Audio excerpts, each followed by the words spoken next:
Et voilà, ça enregistre et aujourd'hui, j'ai beaucoup de chance. Je suis vraiment très, très heureux de pouvoir discuter avec Ahmed Dietrib, hem, qui a fait donc la théologie et qui est prof de religion, en école secondaire à Ottignies et à la haute école, j'ai plus noté. Dis-moi, rappelle-moi? Léonard de Vinci à Louvain-la-Neuve. Voilà. Donc un tout grand merci de m'avoir rejoint aujourd'hui pour ce lockdown calling, Ahmed. Plaisir. Et donc, on va parler de 2 choses. On va parler d'abord de l'enseignement à distance, et puis après, on va parler un peu plus de religion aussi, de retour du religieux, de spiritualité. C'est une question qui m'intéresse beaucoup aussi. Je voulais d'abord juste te demander comment tu vis ce confinement, de manière personnelle et puis au niveau professionnel aussi dans ton enseignement, quoi? Oui, alors, d'un point de vue personnel, bon, j'ai la chance, d'habiter dans une maison et donc en Mmh. fait, bien que les mesures de sécurité et le confinement, soient, le même pour tout le monde, Mmh. chaque situation est unique et Mmh. donc je dois avouer que j'ai quand même pas mal d'espace ici, pas mal de temps aussi, ce qui me Mmh. permet vraiment d'organiser, ma semaine, entre le travail puisque je Mmh. continue le distanciel. Mmh. Et puis, ma famille, proche Mmh. aussi, à savoir, ma fille de 17 mois et Mmh. mon épouse. Mmh. Et donc, on s'organise entre nous pour vraiment, avoir une semaine qui puisse, contenter tout le monde. Mmh. Ça, sur le plan, disons, vraiment personnel. Ouais. Là, en tant que prof, j'essaye Mmh. aussi, bon, je continue à préparer mes cours intensément même, parce Mmh. qu'on a dû, vraiment, s'initier au Mmh. au numérique Mmh. assez rapidement, en fait. Mmh. Donc, j'utilise principalement Teams, Mmh. de la suite Office. Mmh. J'utilise Moodle, enfin voilà, ce genre Ouais. d'application. Ça, c'est au niveau du numérique. Et puis, voilà, donc je continue les cours en distanciel. Mais à côté de ça, j'essaie vraiment, comme je le disais, Mmh. de continuer à avoir un contact régulier avec ma famille et puis de faire du sport aussi. Ouais. Ouais, parce que tu es aussi, très très sportif. C'est comme ça qu'on se connaît à la base en fait, aussi? Voilà, via Mmh. le CrossFit, tout à fait. CrossFit et puis tu faisais aussi du powerlifting, non? Je me trompe pas? Oui, tout à fait, c'est Ouais. ça. Donc en Mmh. fait, mes snatchs étaient tellement nuls que je suis passé au powerlifting. Bon et donc du coup, comment ça se passe un peu au niveau de l'enseignement? Donc parce que tu as 2 casquettes finalement, tu as prof de secondaire et prof en école supérieure. J'imagine que c'est quand même un peu différent par rapport à ce qui est mis en place actuellement? Oui, donc là, je peux t'en toucher un mot, effectivement. Donc, j'enseigne au Collège du Christ-Roi dans le secondaire Mmh. et donc à la haute école à Léonard de Vinci à Louvain-la-Neuve. Et là, c'est vrai que c'est Mmh. un peu différent. Donc, en fait, dans le secondaire, on nous a demandé de ne pas avoir de nouveaux apprentissages. Mmh. Donc, c'est-à-dire en fait qu'on doit vraiment renforcer les compétences qui ont déjà été travaillées avec Mmh. les élèves, Mmh. mais ça ne veut pas dire pas de nouveaux sujets. Mmh. Donc, si je prends un exemple pour mon cours, j'ai une compétence qui s'appelle lire et analyser les textes bibliques. Alors, voilà, on se pose une série de questions face à un Mmh. texte biblique. Je peux très bien leur demander de faire la même chose avec d'autres textes. Mmh. Voilà, donc il n'y a pas vraiment de nouveaux apprentissages, mais il y a de nouveaux Ouais. sujets. Mmh. Donc, j'essaye d'être dans cette veine-là, en étant évidemment en collaboration avec les autres professeurs de religion Mmh. et les autres professeurs du même niveau aussi, Mmh. pour ne pas non plus surcharger les Mmh. élèves. Mmh. Donc disons que dans l'école secondaire, j'ai un enseignement qui est plutôt facultatif. Mmh. C'est vraiment des propositions, des exercices de Mmh. lecture notamment, Mmh. avec avec la possibilité de déposer le travail sur Moodle, que moi je puisse l'analyser et faire un Mmh. retour à l'élève. Mmh. Donc voilà, moi mon travail dans le secondaire consiste principalement en cela, OK. donc donner des pistes de lecture, de travail, avec un retour Mmh. de manière ponctuelle. Mmh. Ça, c'est au niveau du secondaire. Au niveau de la haute école, là, par contre, on continue vraiment les apprentissages, mais on nous a demandé vraiment d'alléger un maximum, Mmh. notamment l'approfondissement de certaines notions, certains concepts. Mmh. Donc là, je continue à donner cours «normalement» entre guillemets, en Ouais. utilisant Teams, comme je te l'ai dit. Alors, comme possibilité d'allègement, moi, ce que j'ai déjà proposé à mes étudiants, c'est de leur demander: «Est-ce que vous voulez que je fasse un cours, des Mmh. cours en synchrone, Mmh. c'est-à-dire en direct, Ouais. ou bien en asynchrone?» Mmh. Et donc, de manière générale, je pose la question. Alors, j'ai eu des cours où c'était plutôt du synchrone. Mmh. Là, ça va permettre aussi d'avoir un rythme. On Ouais. a cours à 8h30, 8h30 à 10h30, on suit Mmh. le cours. Alors, je fais un peu moins de 2 heures, évidemment, pour leur alléger un Mmh. petit peu la tâche. Alors, et en asynchrone, donc de manière différée, là, ce que je Mmh. fais, en fait, je m'enregistre. Ouais. Donc, je confectionne un PowerPoint, etc. Et puis, alors, j'enregistre la vidéo et puis après, je la mets sur la plateforme Moodle, notamment, où ils peuvent Mmh. la Mmh. récupérer. OK. Et donc en école supérieure, tu donnes des cours pour des étudiants qui se destinent à quoi alors? À être prof de religion aussi? Oui, c'est ça. Donc en OK. fait, alors il y a 6 sections, Mmh. et moi je travaille dans la section français religion Mmh mh. et moi je donne vraiment les cours de religion. Mmh. Voilà. Donc c'est-à-dire que les étudiants qui y sont vont être diplômés à la fois pour donner cours de français dans le degré inférieur du secondaire, Mmh. mais aussi cours de religion. OK. Donc 1, 2, 3, secondaire général et 4e, de qualification et professionnelle. OK. Et par rapport à ces cours à distance, qu'est-ce qui, selon toi, se perd et qu'est-ce qui arrive par contre à quand même être transmis avec ce dispositif des écrans? Comment tu décrirais les différences entre le cours, en face à face vraiment et le cours à distance, quoi? Oui. Bah, alors, je dirais qu'un peu comme dans tous les domaines, ce qui manque vraiment, c'est le contact. Il y a rien à Mmh. faire. Mmh. Le fait de se voir en chair et en os, ça change beaucoup de choses. Mmh. Et je pense que ça doit changer même dans la direction du cours, voire dans les exemples qui vont être pris. Mmh. On ne voit pas il y a pas d'interaction vraiment, à Mmh. moins à moins d'utiliser le chat ou qui pose Mmh. des questions. Mmh. Il n'y a pas de lecture du non-verbal, il y a toutes sortes de choses qui manquent, Mmh. et qui font vraiment que le cours est, je dirais même co-construit quelque part avec le Ouais. professeur, entre les professeurs et les élèves et les étudiants. Mmh. Donc ça manque vraiment.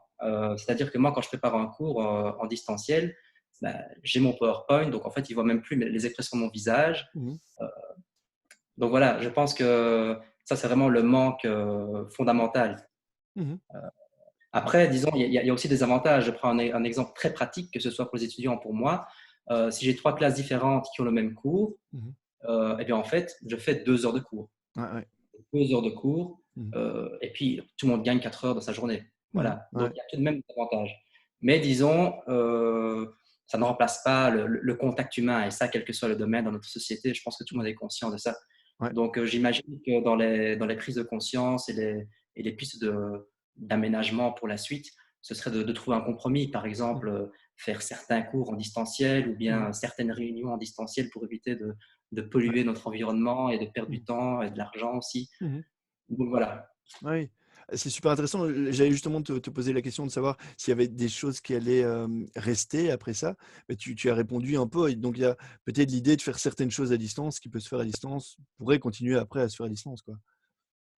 Ouais, c'est ça. Bah, c'est-à-dire sur le plan individuel, ça je sais pas trop, j'en ai pas trop parlé avec mes collègues.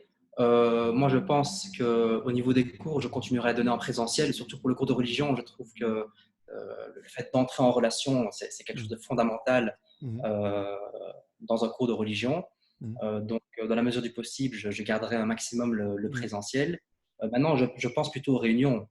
Ou Mmh. peut-être trouver des compromis. Par exemple, si un collègue ou une collègue ne peut pas venir, faire une réunion en présentiel et permettre à cette collègue de Mmh. participer avec Zoom ou bien Teams Ouais. ou une autre application, Skype par exemple. Mmh. Ouais. Voilà, des choses qui jusqu'à présent n'étaient pas spécialement dans l'air du temps, mais là on se rend compte que c'est tout à fait possible Mmh.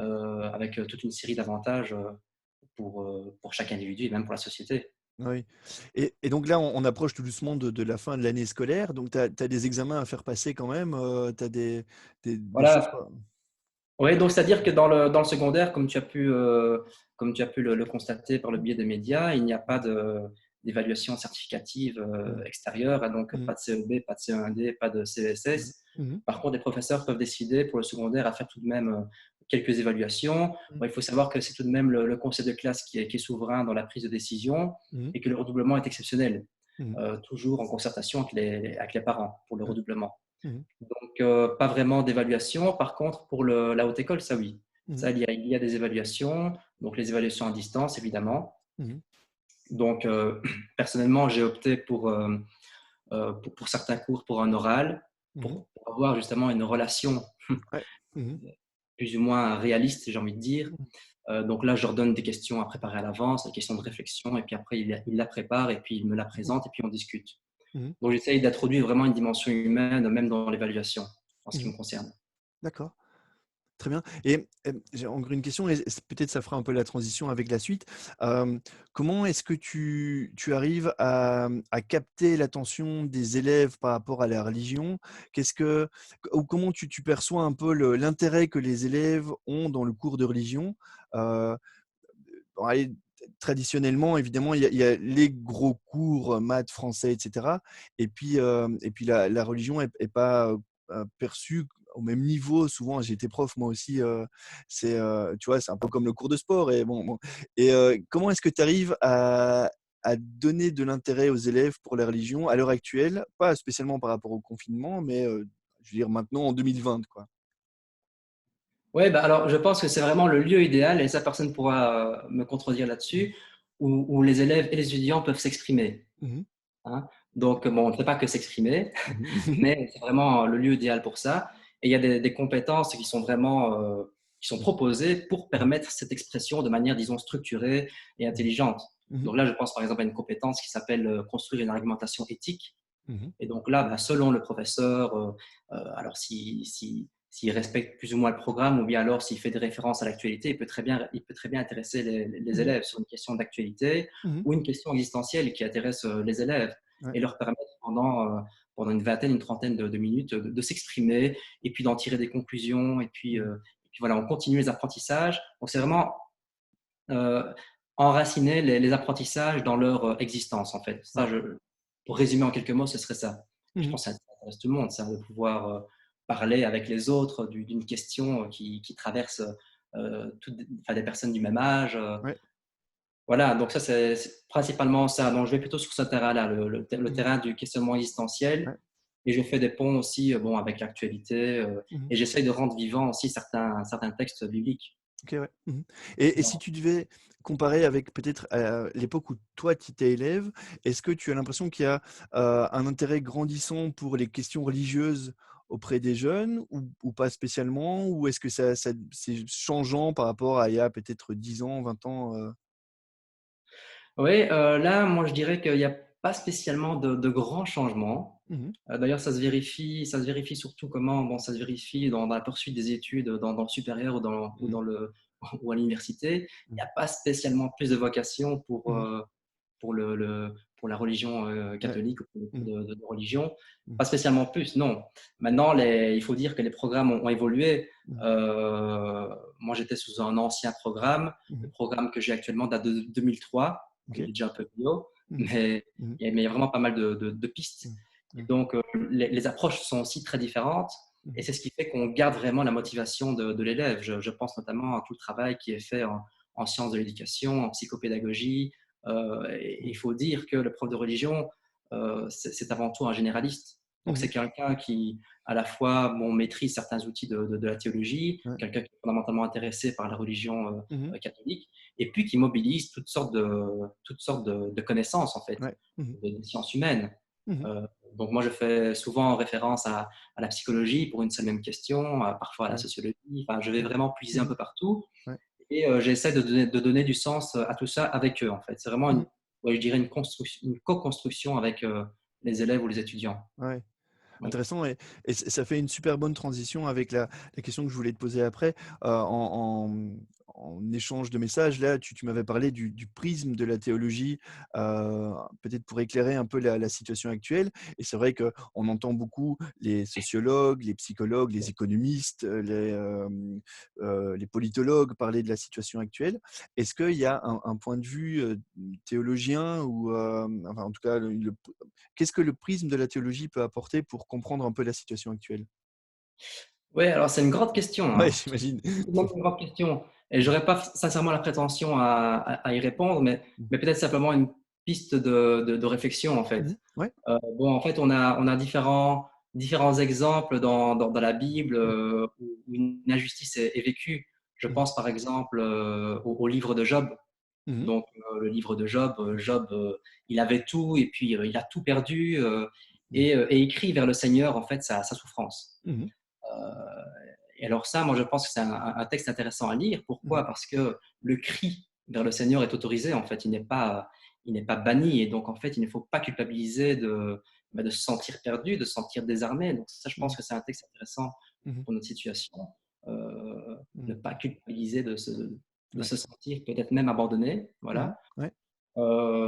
Texte intéressant. Alors, peut-être du côté du Nouveau Testament, alors il y a euh, le chapitre 9 de Jean, où Mmh. là, il y a la guérison d'un aveugle.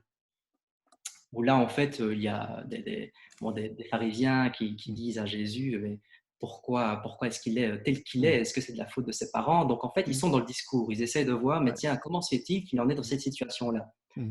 Et Jésus, lui, ne veut pas aller sur ce terrain-là, sur ce Mmh. terrain du discours, de l'explication. Qu'est-ce qu'il fait? Il guérit. Voilà. Mmh. Et ça, moi, je pense, c'est vraiment un texte qui est très éclairant pour nous aujourd'hui, dans le sens où bah, il faut agir. Voilà, on ne va Ouais. pas commencer à se dire est-ce qu'il Mmh. mérite le soin ou pas. euh, Toute une série de réflexions qui doivent précéder l'action, finalement. Mmh. Donc, il y a vraiment une grande invitation à l'action dans pas mal Ouais. des textes du Nouveau Testament qui peuvent nous intéresser pour nous aujourd'hui, Mmh. mais surtout pas, en tout cas, un système explicatif, OK. quel qu'il soit, et encore moins théologique. Ouais. OK et c'est intéressant, bah, ça me fait penser à une question. Si tu veux, on parle beaucoup du retour du religieux, et je pense qu'une des dimensions du retour de ce enfin, il faut considérer là-dedans, aussi les critiques que certains adressent, par exemple, à l'écologie. Certains qui disent que l'écologie adopte parfois un discours un peu religieux comme ça ou, entre autres parce que si tu est-ce que tu vois tout ce qu'on appelle la collapsologie? Oui, oui, oui, bien sûr. Oui, certains disent: «Mais oui, ça c'est une espèce de discours, eschatologique, et puis aussi avec une nature punitive» et cetera et je pense que ceux qui disent ça se trompent un peu sur le discours religieux. Ils se trompent aussi probablement un peu sur les discours écologiques, mais en fait, leur perception de la religion n'est pas tout à fait correcte. Ils ont souvent une perception de la religion comme très punitive et puis l'apocalypse, c'est la fin du monde et cetera, mais j'ai l'impression que c'est beaucoup plus complexe que ça. Est-ce que peut-être tu as quelque chose à expliquer par rapport à ça? Bon, d'abord, d'un point de vue vraiment très Mmh. personnel, je dirais que, que tout discours unique et Mmh. totalitaire Mmh. contient une part de vrai, mais est Ouais. faux. Mmh Voilà, mh. donc il faut s'en méfier, puisque Mmh. ça conduit à des raccourcis qui sont énormes et vraiment dangereux. Mmh. Après, bon, Mmh. euh, les auditeurs peuvent lire l'encyclique du pape Laudato Si qui parle de l'environnement. Ça peut Mmh. être une piste de lecture. Mmh. Ça fait 90 pages, donc ça va. Mmh. Sinon, bah, que dire par rapport à ça? Il faut peut-être retourner dans les premiers livres de la Genèse, Mmh. premier chapitre du livre de la Genèse, pardon, Mmh. Mmh. où en fait, bah, Dieu place, dans le deuxième chapitre, Dieu place l'homme dans le jardin pour en prendre soin. Mmh. Voilà. Et donc, il y a déjà dès le début une volonté, finalement, on pourrait même dire théologique, de Mmh. prendre soin de la création. Mmh. Et la création est considérée comme bonne, OK. fondamentalement. Mmh. Voilà, voilà une piste. OK, super intéressant et quand on parle de retour du religieux, au-delà des questions écologiques et cetera, est-ce que tu vois ça? Tu as l'impression de sentir ça? Est-ce qu'il y a des choses qui ont été écrites là-dessus, sur ce retour du religieux et surtout, de quel religieux, on parle quand on parle du retour du religieux? Oui, ben, en fait, il y a un retour, mais sous différentes formes. Mmh mh. C'est-à-dire que bon, la définition de la religion, elle est très, il y en a il y en a des centaines. Mmh. Et donc, en fait, ça dépend, tout dépend de ce qu'on prend dans cette définition. Est-ce qu'on Mmh. prend une relation à une transcendance ou pas, à Mmh. une immanence ou pas, des rituels ou pas. Enfin, Mmh. et donc, en fonction de ça, en fonction de notre propre Mmh. définition, je pense qu'on peut appeler un mouvement religieux. Mmh. Mais ce qui est certain, c'est qu'effectivement, il y a différents mouvements qu'on peut appeler philosophiques, des mouvements de pensée qui sont polymorphes quelque part, Ouais. qui sont pas institutionnels comme on peut le comprendre ou comme on pouvait le comprendre à l'époque, Mmh. où comme on dit, l'Église est au centre du village, c'est-à-dire Mmh. qu'en fait l'Église prodiguait du sens en fait Mmh. à la société. Ouais. Aujourd'hui, ça n'est plus le cas. Donc Mmh. c'est pour ça qu'on dit que à la fois il y a une perte du religieux, mais en même temps il y a un retour. Pourquoi? Mais sous d'autres formes. Mmh. Peut-être de manière plus individualisée. Je pense notamment à la pleine conscience, au yoga qui s'est fortement démocratisé Mmh. depuis quelques décennies et, qui, euh, et qui prennent des formes qui peut-être ne se retrouvaient pas dans les religions institutionnelles, notamment cette dimension très individuelle. Mmh. Voilà. Mais il y a aussi des dimensions communautaires, hein, Ouais, euh, comme des communautés de sport, hein, ça, c'est bien placé pour le savoir. tout à fait. Voilà, il y a différentes formes en fait. Oui, mais tu sais que donc quelque chose dont je suis persuadé, c'est que en fait le recul de la religion dans nos sociétés a laissé des places vides et qu'on est en train de les, remplir à chaque fois. Par exemple, je pense que les paroisses, c'était une échelle sociale extrêmement importante. Entre la famille et la commune, il y avait la paroisse Et je pense que, entre autres, avec les salles CrossFit, on recrée des paroisses constamment. Je suis en train d'essayer de trouver des chiffres sur la taille des paroisses, exactement en termes de juste de combien de personnes composaient des paroisses en moyenne, etc. Et je pense que ce serait très proche de ce qu'on trouve dans les salles CrossFit, en fait. Avec Oui, les salles CrossFit, elles plafonnent toujours à partir d'un moment plus gros, tu sais pas. Je veux dire, tu pourrais avoir la salle la plus grande du monde, en fait, ta communauté, à un moment, elle peut plus devenir plus grande, ou alors elle se split en deux. Et je pense qu'on recrée des paroisses avec 300 personnes qui se voient régulièrement, qui ont des rites ensemble, qui ont un agenda ensemble sur l'année, etc. Euh, je pense, voilà, et il y a plein d'autres oui. choses, quoi. Ouais, mais tout à fait raison, hein. Et donc, moi, je pense que dans tout ça, ce qu'on peut voir d'un point de vue très profane, j'ai envie de dire, Mhm, finalement, c'est que toutes ces communautés, finalement, cherchent du sens, cherchent un sens, ouais. donner du sens à notre vie. Et aussi, pour reprendre un mot que tu as utilisé dans ton blog, la téléologie, à savoir, il y a une finalité. Mhm, ouais. Une finalité. Et la finalité, elle est laquelle? Ben, elle est à la fois de progresser et de progresser avec les autres. Mhm, Donc effectivement, moi je ne pense pas qu'il y ait une disparition totale du religieux, mais plutôt des formes nouvelles en fait qui ouais. apparaissent. Et Mhm, ça questionne aussi la théologie parce que effectivement les paroisses mhm, se vident et là c'est tout ce qu'on appelle la théologie pastorale. mhm. Donc à savoir, mais tiens, quels sont les outils que l'on pourrait mobiliser pour que les gens ben, reviennent dans les paroisses, reviennent dans les églises. Et ça, c'est une préoccupation très, très contemporaine, effectivement. Ouais. Ouais. Mhm. Et pour aller même encore un peu plus loin, si tu veux, quelque chose que j'adore, c'est lire les textes de la Bible. Il y a probablement peu de gens qui savent ça, mais j'aime vraiment bien lire les textes bibliques. Je les trouve fascinants et de toute façon, d'un point de vue purement, je sais pas comment dire, écriture ou quoi, un texte qui a traversé plusieurs milliers d'années, ça ne peut qu'être un texte intéressant. Je veux dire, on peut pas faire sans, je pense, quand on veut en savoir plus sur l'être humain, un texte qui a évolué avec les êtres humains durant 2000 ans et qui a marqué l'histoire, d'office, c'est quelque chose dans lequel il faut se plonger, quoi.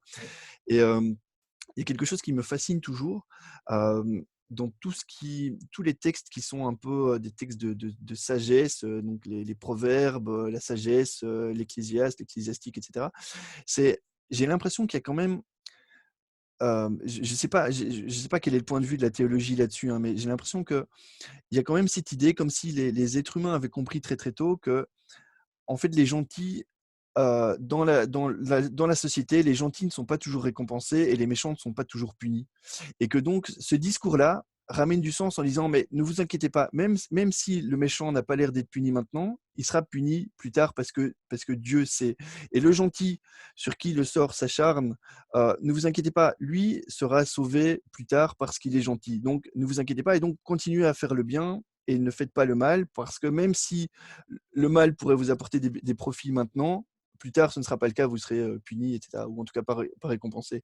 Et le problème, c'est que si on enlève ce discours-là dans la société, si on ne l'a plus maintenant, alors, alors quand on regarde l'actualité, on a parfois l'impression que les méchants, ils s'en sortent très très bien et que les gentils, il y a tout le sort du monde qui s'acharne sur eux. Et donc, du coup, on pourrait très facilement se dire, mais merde, moi aussi, je vais faire le mal alors parce que j'aurai plus de récompenses, quoi. Et du coup, voilà, je ne sais pas ce que tu en penses. Est-ce qu'il y a des choses qui sont écrites là-dessus? Est-ce que c'est une réflexion qu'il y a au sein de la théologie? Oui, ben en fait, ça rejoint un petit peu aussi ce que je disais tout à l'heure, c'est-à-dire que dans ce que tu viens de dire, il y a quelque chose fondamentalement qui nous échappe, Mhm, et notamment, et il y a aussi une volonté de s'extraire finalement de ce qu'on appelle la causalité, en fait, mhm, la causalité, c'est-à-dire que bah, une faute a été commise et donc il y a une punition. mhm, Donc c'est vrai que ça pose des problèmes. Parce que quand on suit ce raisonnement-là, effectivement, comme tu dis, il y a des méchants qui réussissent très bien, et qui ont mhm. même l'air heureux, en fait. Ouais. Donc, et je pense qu'il y a un paradoxe fondamental dans ce type de discours. Finalement, c'est une catégorie grecque, hein, la causalité, Mhm, c'est pas du tout dans la Bible, hein. D'ailleurs, dans mhm, la Bible, il n'y a pas vraiment la notion de bien et de mal en tant que tel. mhm, On réfléchit vraiment autrement, plutôt être mhm, proche de Dieu ou moins proche de Dieu. mhm. Et puis, comme tu viens très bien de le dire, il y a toute une poésie pour finalement crier son désarroi, son incompréhension à Dieu. Ouais. Donc, il y a un mystère fondamental là-dedans. Et je pense que la notion qui ressort le plus dans ce que tu viens de dire et dans ces différents textes, c'est la notion Mhm, d'espérance. mhm. Voilà, la notion Ouais. d'espérance. Ouais. Donc, Mhm, l'espérance est aussi la croyance en un Dieu qui est à la fois juste et sage, mhm. dont la justice et dont la sagesse, finalement, échappent à la logique humaine. Voilà. Ouais. Je pense que tu as vraiment mis le doigt sur quelque chose là parce que il y a, à mon avis, beaucoup de problèmes de société qui pourraient se raccrocher au fait que les gens ne savent plus quoi espérer, en fait, Oui. tu vois? Et si tu demandes aux gens, qu'est-ce que tu espères? Ça va être des choses très minimes, en fait, si tu veux, mais voilà, et à très court terme, mais il y aura pas vraiment un espoir, avec un E majuscule, quoi. Oui, c'est ça. Et Mmh. on pourrait même parler de l'espoir et de l'espérance, hein. On pourrait parler, bon, l'espérance qui est une notion un peu plus religieuse, Mmh. disons, d'un point de vue chrétien, c'est d'être sauvé par le Christ, Mmh mh. déjà. Mmh. Et puis la notion d'espoir, peut-être, c'est la question du sens que l'on donne à sa Ouais. vie. Mmh mh. Et je pense que l'un et l'autre, ou l'espérance qu'on peut retrouver dans d'autres religions, évidemment, Mmh. euh, peuvent aller de pair, en fait, Ouais. hein. Mmh mh. Donne du sens à ma vie et j'agis dans cette vie-ci, finalement, même comme Mmh. si c'était la dernière, Mmh. tout en ayant l'espérance Ouais. d'être sauvé. Et Mmh mh. donc l'un n'exclut pas l'autre. Donc en fait, il n'y a pas de report dans une autre vie suite à, enfin, et une possibilité d'être paresseux ou d'être Mmh. totalement Mmh. amorphe dans cette vie-ci, quoi. Ouais, ouais. Et et est-ce que tu as l'impression que la situation actuelle, vraiment la crise actuelle va amener, des changements, des prises de conscience? Parce que finalement dans nos petites vies un peu, routinières, il y a eu vraiment cette rupture maintenant où tout a changé, pour certains en tout cas. Est-ce que tu vois venir une espèce de prise de conscience ou, quelque chose comme ça? Mais écoute, je l'espère. Mmh mh. Je l'espère effectivement, Mmh. j'espère qu'il y aura un Mmh. changement.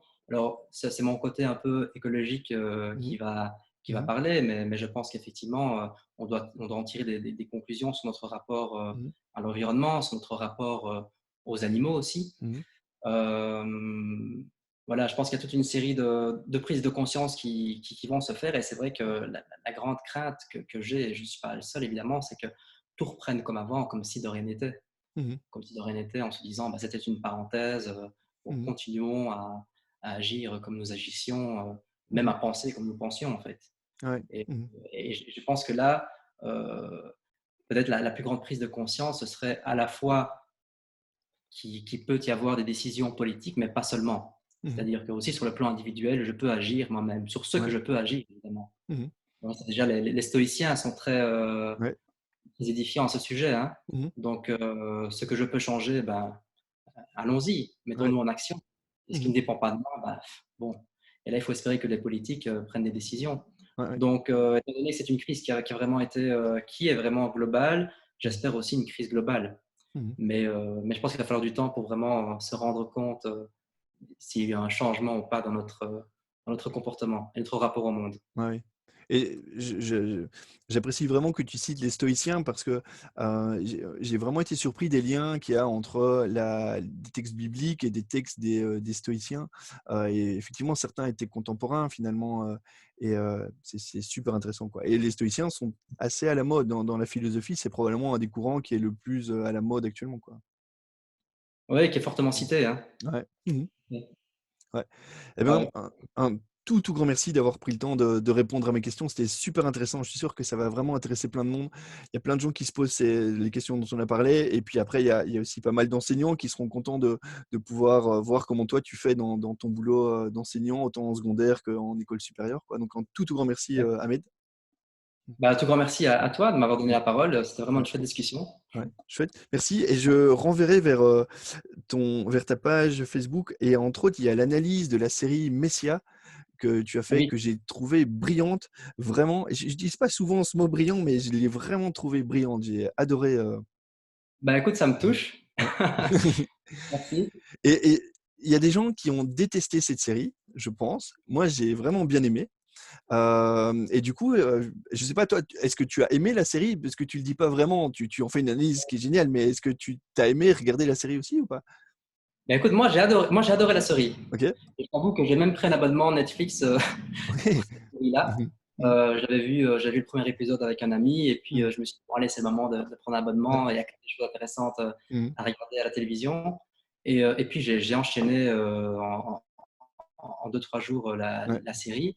Je Mmh. me suis dit, mais il y a énormément de liens en fait Mmh. avec avec le Nouveau Testament et puis avec le personnage de Jésus. Tiens, Mmh. qu'en est-il? Et puis je Ouais. me suis dit, c'est vraiment l'opportunité de faire découvrir Mmh. la figure de Jésus et de faire Ouais. découvrir aussi des passages du Nouveau Testament. Mmh. Donc je me suis dit, en fait, bah, c'est win-win. À la Ouais. fois, ça m'intéresse, à la fois, Mmh. moi, j'ai des ponts qui me viennent à l'esprit, Ouais. et puis autant partager ça de manière structurée aux gens. Donc, et puis la question, elle est vraiment fondamentale, hein. Mmh. Ouais. Vrai Messie ou faux Messie, c'est assez fascinant comme Ouais, question. ouais, Donc moi, en clairement. tant voilà, que théologien en herbe et Mmh. professeur de religion, c'est une question qui m'a tout à fait Mmh. Mmh. animé. Ouais. Ouais, mais je renverrai vers l'analyse parce que c'était vraiment, vraiment bien. Et hélas, visiblement, il n'y aura pas de saison 2. Euh, c'est vraiment dommage. Je ne sais pas pourquoi. Je ne sais pas si elle Donc est. on ne saura pas On ne saura finalement. pas. Voilà. Ou Voilà. peut-être que ce ne sera pas sur Netflix ou quoi, mais voilà. En tout cas, un tout grand merci, Ahmed. Avec plaisir. Euh, je te souhaite que ça se passe très très bien, les examens et les reprises et la reprise en juin. Donc voilà, Ouais. que tout se passe bien pour toi et à bientôt. Merci Yves, à bientôt, hein. Ouais, je vais couper, on peut se dire au revoir après, mais je vais couper et je remercie tout le monde qui a écouté ce Lockdown Calling. Salut, Merci. salut.